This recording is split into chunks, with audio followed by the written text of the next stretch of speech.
Oke, terima kasih Pak Bayu. Ini pertanyaan saya ringan-ringan aja Pak. Nama masih belum. Sudah. Oke, saya tadi sudah. Pertanyaan saya yang ringan-ringan aja nih Pak Bayu.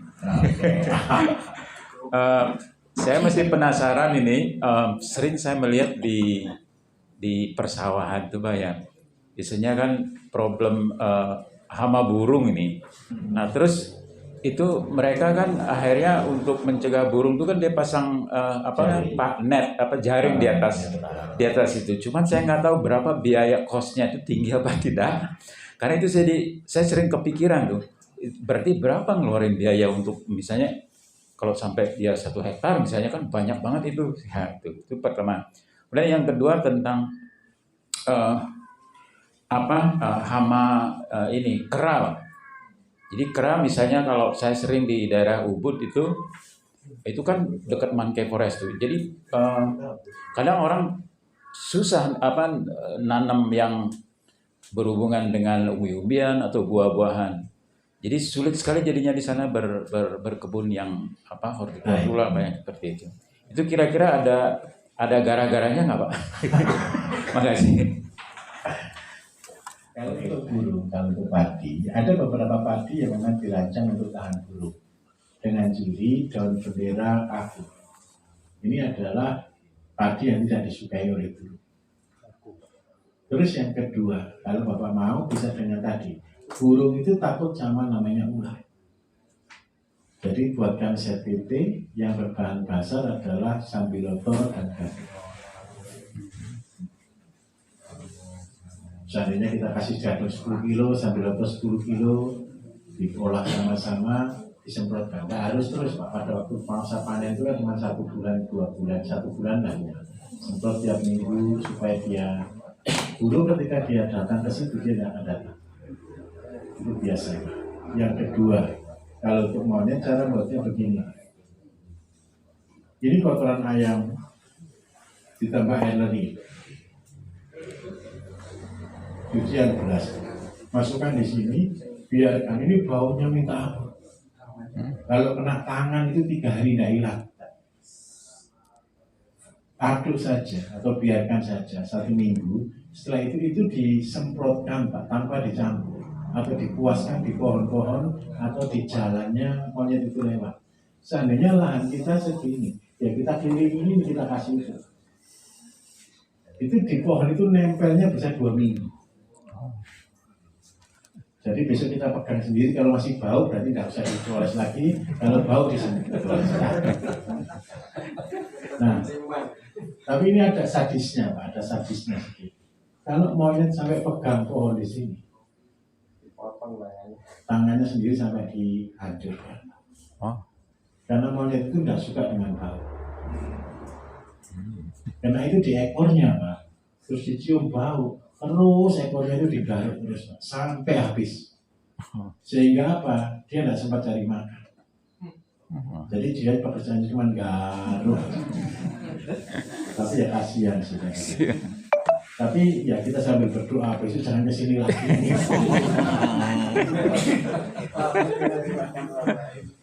Ya mau kita kasih pengumuman juga tidak ngerti.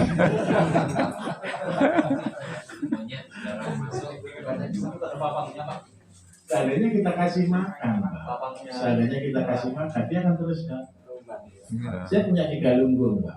3 lumbung ini tempat kita ini di bawah Gunung Galunggung. Monyetnya tidak tahu banyak. Saya bilang kasih makan biar kenyang gitu kan. Dihabiskan. Akhirnya ya kita buat patung apa namanya itu ya kayak patung boneka itu Pak. Tapi tetap tidak mengganggu, bonekanya malah diajak main ngomong. Jadi terbaik memang ya ini. Tapi ini sadis. Kalau mau dia sampai kepegang, misalnya itu yang tidak ada pohon nih, kita taruhnya di tanahnya, di rumput. Begitu dia nempel jebakan ini, bisa mati 1 gerombolan. Kalau di daerah sini ini sampai datangkan pawang Pak. Setiap tahun diambil 2.000 ekor. Dibuang, minta maaf, dibuang di Lebak sana, di Banten sana. Jadi setiap tahun yang ngambil monyet dari sini itu orang Lebak di Gunung Telomoyo ini 2.000 ekor per tahun. Ya akhirnya saya kok cepat sekali dia berkembang.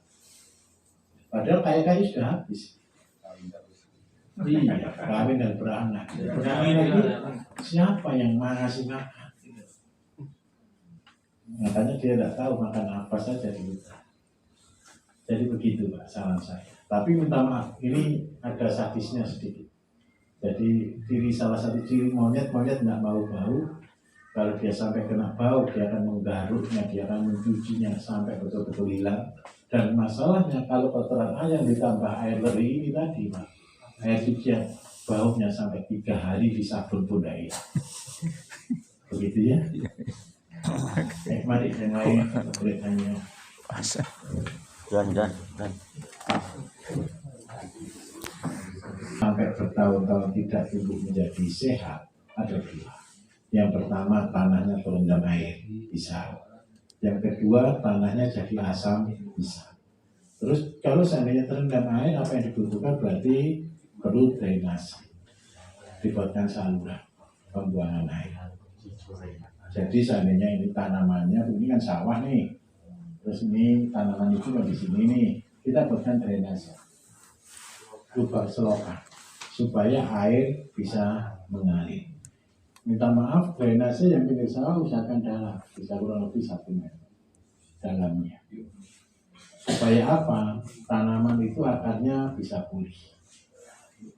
Karena tanaman keras yang terendam air, kalau dia belum menembus ke bawah, dia tidak akan pernah tumbuh. Karena apa? Terendam dengan air, tanahnya jadi lembab. Terus yang kedua, karena itu bisa produksi untuk pembedah tanah, kotor dengan pembedah tanah. Bisa pula palsu. Terus yang kedua, kalau disampung, disampung itu adalah tempat sekarang pelatihan yang kemarin baru selesai.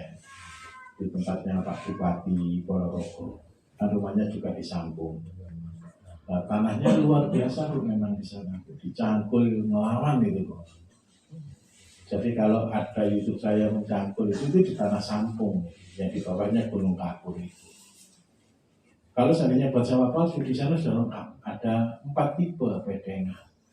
Yang pertama adalah sawah palsu, yang kedua bedengan cuma kita kasih plastik, dan yang ketiga bedengan biasa, dan yang keempat bedengan di atas tanah.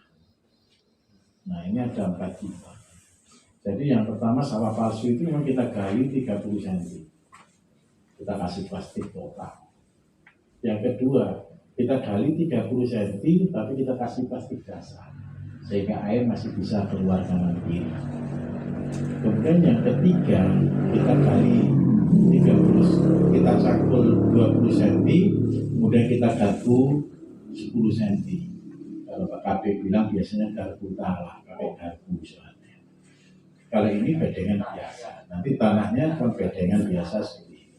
Kendalanya kalau ini tanah bisa subur, tapi air akan selalu habis. Tapi kalau tanahnya itu tadi airnya susah, lebih baik gunakan yang ini. Paham ya? Kira-kira. Apalagi kira-kira mari pindah ke sekian. Apalagi kira-kira. Satu lagi, saya punya ayam, tapi nggak banyak sih, 15. Iya. Itu ayam itu ada yang sering bertelur. Terus waktu itu Dipatuk sama temannya gitu. enggak Pak. Dia jadi lumpuh. Jadi lumpuh. Tapi bukan tetel gitu ya. Iya. Itu saya akhirnya disembeli kan. Saya pikir tetel ternyata bukan. Terus sekarang sama lagi tuh ayam lumpuh lagi. Itu solusinya gini. Baik. Terima kasih Pak. Banyak ayamnya kena asam juga.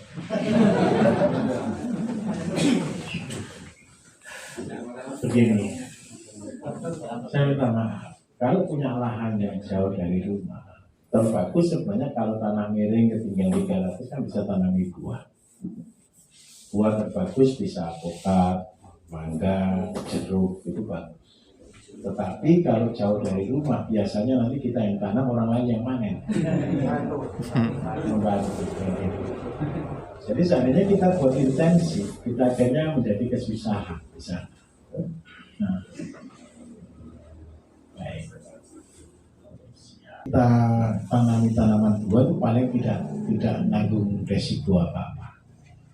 Terus yang kedua, kalau itu tanah itu bisa longsor, berarti kita butuh tanaman penyangga. Tanaman penyangga terbaik hari ini Bapak Ibu, tapi kan kita butuh yang menghasilkan. Gitu. Jadi kalau memang sudah tanah tidak terurus seperti itu, yang jauh dari mana-mana bisa tanami indigo vera atau kaliandra. Ya sebenarnya bisa untuk kambing, untuk tabungan bank pakan. Kalau seandainya mau buat kambing, luasnya berapa? Bukan boleh tahu. Berapa? 7.000 meter, nah sudah luas. Seandainya itu nanti bisa mengelola tanah itu, bisa ada kandang, ada kandang, ada kambing, kemudian ada air itu. Oke, kalau dari Gunung Salak kan berarti air sungainya kan bagus, berarti kan bisa aku gunakan untuk sawah. Tapi terus terang begini loh Bapak Ibu. Kalau kita tidak kuat dana, kalau kita belum kuat sumber keuangan, ketika kita harus invest di tempat yang jauh, itu kan butuh keluar banyak uang. Yang pertama pembangunannya, yang kedua menatanya, yang ketiga berarti kita juga harus siap rumah dan kandang di sana. Dan kan pasti kita akan bayar orang. Dan yang harus kita siapkan betul adalah kita harus siap dengan operasional cost.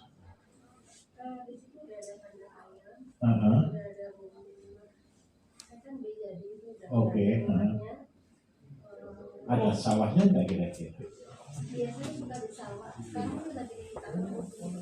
Baik, oke. Kalau sudah ada kandang, sudah ada rumah minimal untuk tinggal berjaga, nah berarti itu tinggal jalankan sistem itu pilih mana. Caranya itu mau ternak apa nih? Ternak kambing, ternak sapi, atau ternak ayam. Karena kandangnya kandang ayam itu sini pilih dulu. Kambing. Kalau mau ternak kambing ada 7.000 meter. Terus yang kedua ini kan nggak mungkin semua, berarti kan karena ada yang longsor juga Bu ya. Berarti ya nggak masuk. Oke. Oke, 7.000 meter. Baik. Untuk 7.000 meter. Kalau ini bisa dibuat sawah. Seandainya kita butuhkan nih, kita bisa pelihara kambing berapa banyak. Kalau sudah ada kandangnya berarti clear. Sekarang kita akan buat konsep. Ibu di sana bisa jual jagung muda.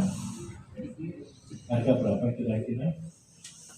Saya nggak tahu Pak. Saya tinggal di Bandung, tapi saya beli Bukan. Kalau seandainya ibu di Bogor ini nih, nanti di sana kira-kira ada yang bisa jual jagung mudanya nggak kira-kira? Harga berapa kira-kira menurut ibu? Harga jagung muda. Ibu pernah beli jagung muda kan? Satu biji berapa kira-kira? 1.000 ya boleh ya? 5.000 1 kilo, kalau isi 3 kan?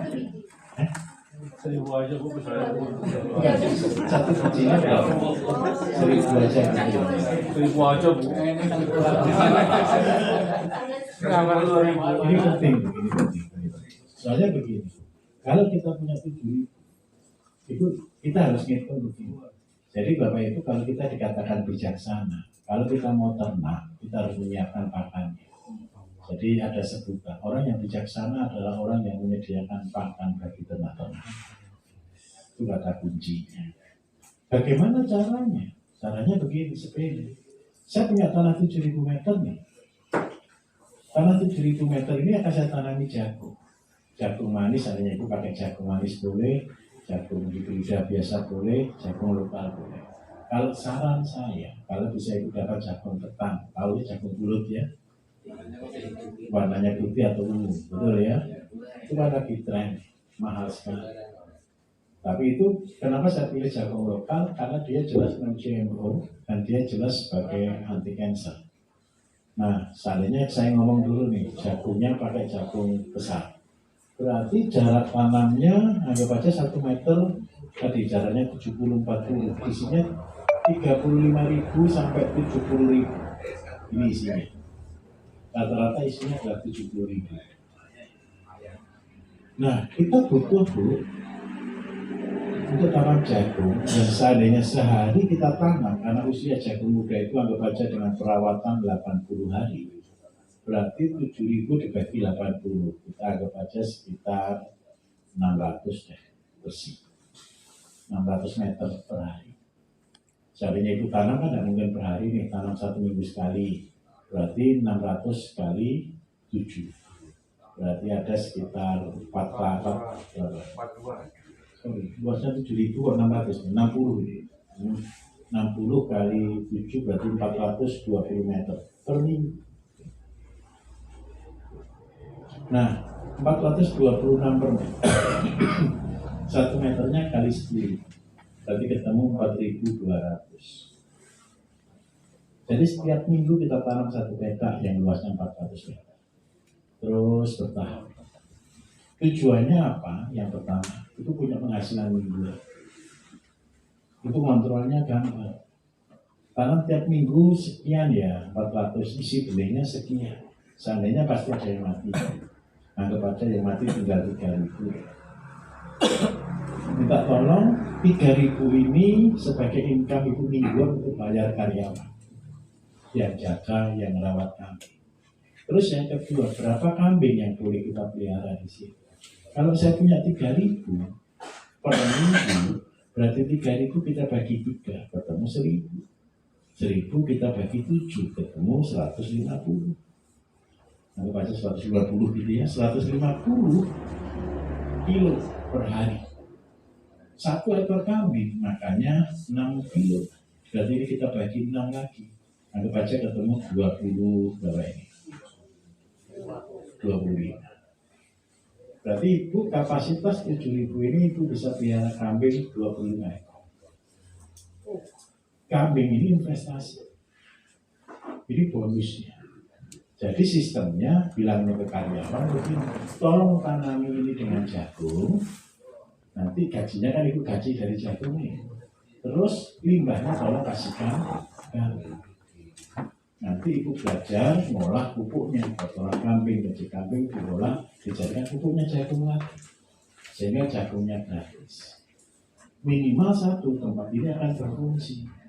Terus yang kedua, kalau seandainya ketemu nih 3.000 per minggu, kalau kali 1.000 kan sudah ketemu 3 juta. Seandainya gaji 2 orang per minggu, atau aja 100 kali 2, berarti 200 kali 6, berarti ketemu 1.200.000 sampai 1.500.000 untuk jaga kambing hari minggunya. Berarti itu masih punya income 1,5 juta per minggu. Bisa dipahami? Jadi ketika kita punya lahan, Bapak Ibu, tidak pernah. Memang modal kita awal 1, jangan datangkan kambing dulu. Tanam jagungnya dulu, semua sudah menghasilkan. Jagung pertama buat sistemnya dulu. Terus sampai yang kedua mulai buat silase, simpan. Setelah semua simpan cukup untuk kira-kira pakan 2-3 minggu, kambing boleh datang. Setelah kambing datang, sistem sudah berjalan. Nah, yang paling sulit dalam sistem ini adalah membangun sistem.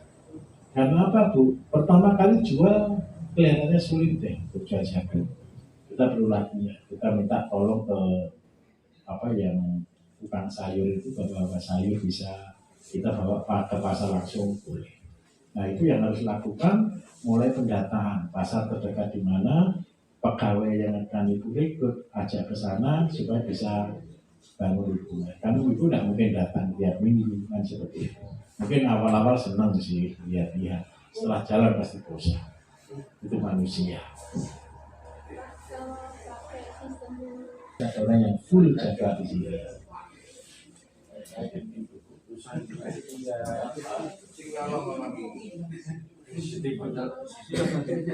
Bedanya di sini. Ketika kita mengerjakan ini kan lompat.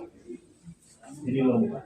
Sebenarnya konsep yang saya kepingin kita lakukan kan bertahap. Ini bisa ketika kita sudah, jadi tujuan jagung ini hanya untuk pasifin kambing. Ini menghasilkan. Dan ketika ini menghasilkan itu baru kasih kambing. Kalau seandainya tidak ada kambingnya dulu boleh. Itu jual kebunnya juga laku. Kebun jagung itu rata-rata sekitar 1.000 rupiah satu kilo.